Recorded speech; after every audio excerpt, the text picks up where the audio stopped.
యాంత్రిక శాస్త్రం వస్తువుల చలనం గురించి తెలియజేసే శాస్త్రం గతిక శాస్త్రం అంటారు. వస్తువుల చలనం గురించి తెలియజేసే శాస్త్రాన్ని గతిక శాస్త్రం అంటారు. చలనం రెండు రకాలు: క్రమచలనం, క్రమరహిత చలనం. క్రమచలనం అంటే ఒక వస్తువు సమాన కాలంలో సమాన దూరంలో ప్రయాణిస్తే ఆ వస్తువు క్రమచలనంలో ఉన్నట్లు అంటాం. ఉదాహరణకు సైనికుల చలనం, పక్షుల చలనం. ఇది క్రమచలనం.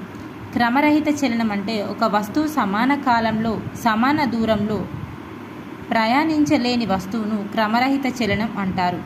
ఒక వస్తువు సమాన కాలంలో సమాన దూరంలో ప్రయాణించలేని వస్తువును క్రమరహిత చలనం అంటారు. ఉదాహరణకు తుమ్మెద క్రమరహిత చలనం.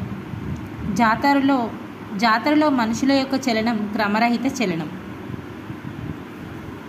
చలనం రకాలు: స్థానాంతర చలనం, డోలన చలనం, భ్రమణ చలనం, ఆవర్తన చలనం.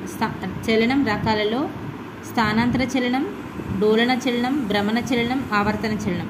స్థానాంతర చలనం రెండు రకాలు: సరళ రేఖీయ చలనం, వక్రరేఖీయ చలనం.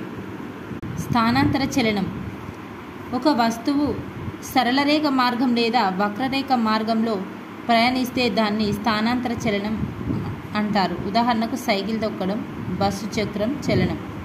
స్థానాంతర చలనం అంటే ఒక వస్తువు సరళరేఖ మార్గం లేదా వక్రరేఖ మార్గంలో ప్రయాణిస్తే దాన్ని స్థానాంతర చలనం అంటారు. అంటే సైకిల్ తొక్కడం, బస్సు చక్రం యొక్క చలనం.